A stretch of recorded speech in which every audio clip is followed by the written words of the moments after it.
Vamos lá. Isso aqui é apenas um resumo, um sumário do livrinho pequeno resumo do livrinho de Zadar e Abrams, Introduction Chaos. Bertrand Russell notou que o filósofo não precisa saber os detalhes de cada ciência, mas precisa pelo menos conhecer os seus princípios e consequências.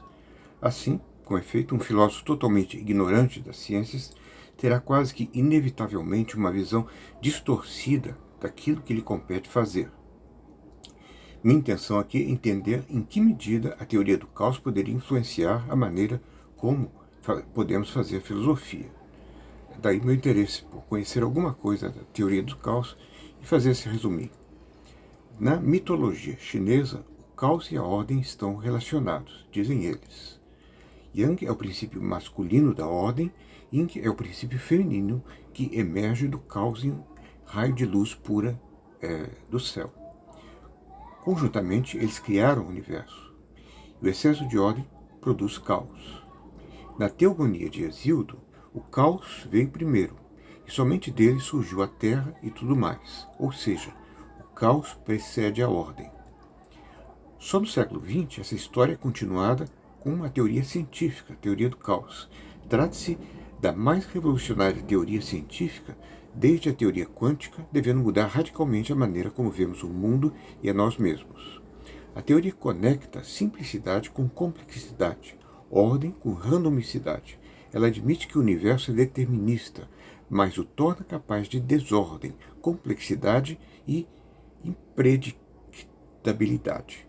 Nós não podemos prever tudo. A teoria do caos demonstra um limite inerente ao nosso entendimento do mundo e nossa capacidade de previsão do futuro em todos os níveis.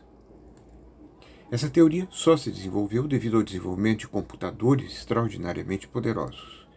Mas o que é a teoria do caos? Ela é a habilidade de modelos simples de gerar comportamentos altamente irregulares. Ou ainda, ela é o estudo qualitativo de comportamentos aperiódicos instáveis em sistemas deterministas dinâmicos não lineares. Peraí, nós vamos explicar. Os autores explicam cada um desses termos. Primeiro, mudança. Há dois tipos de mudanças. A mudança regular, estudada na física clássica, e a mudança caótica, estudada pela teoria do caos. Sistema é qualquer entidade que muda com o tempo. Corpo humano, população de pinguins, epidemias, o tempo, as civilizações, populações de insetos e aves.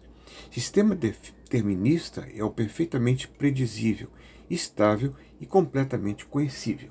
Exemplo, relógio Cuco. Sistema linear é aquele que é predizível, estável e completamente conhecível.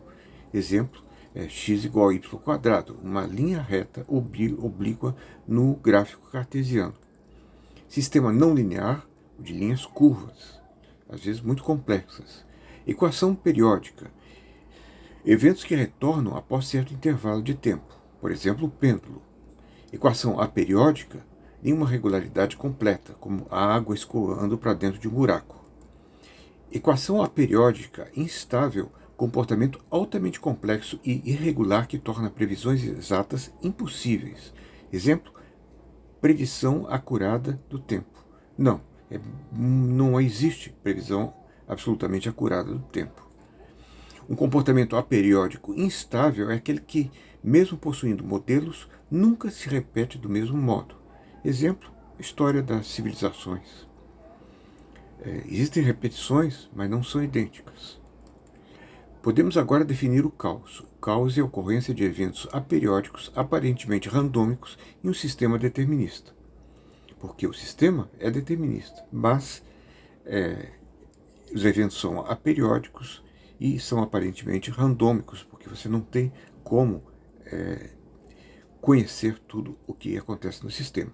Como estamos acostumados a excluir tais eventos buscando sempre modelos lineares, não nos apercebemos que quase tudo envolve sistemas caóticos. Um exemplo, a fricção. Quando dizemos que a aceleração é força sobre massa, isso é linear. Simplificamos assim, desde Galileu, a mecânica. Mas quando adicionamos a fricção, o sistema se torna não linear. Uma coisa importante é o feedback positivo ou negativo. O feedback contribui para o caos. Um sistema oscilatório contribui para o caos por causa do elemento de feedback. Mandelbrot desenvolveu o campo da geometria fractal e foi importante na emergência do caos, das ideias do caos.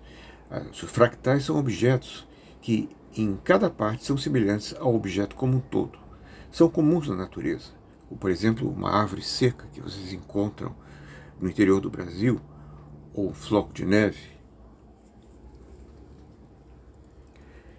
Você pode ver no YouTube a aula do professor Possani, se não me engano, sobre fractais. Interessante. Mesmo no caos pode haver ordem. Exemplos são as crises econômicas. Há uma certa ordem. A geometria dos fractais, muito diversamente da euclidiana, é a das formas irregulares. Para Mandelbrot, que inventou a palavra, fractais são formas irregulares no todo e que possuem o mesmo grau de irregularidade em suas partes. Eles são, nesse sentido, autossimilares. Além disso, os fractais estão em todo lugar. Árvores, flocos de neve, cadeias de montanhas. Esse é um exemplo de fractal. A parte também repete o todo. Conjuntos Julia exploram a raiz quadrada de números negativos, números imaginários no plano. Outros exemplos são os vasos sanguíneos do corpo humano, pulmões, sistema digestivo. Há, enfim, o famoso Mandelbrot set. Bom, o que dizer de um quadro de Pollock? Isso fica aí como pergunta para vocês.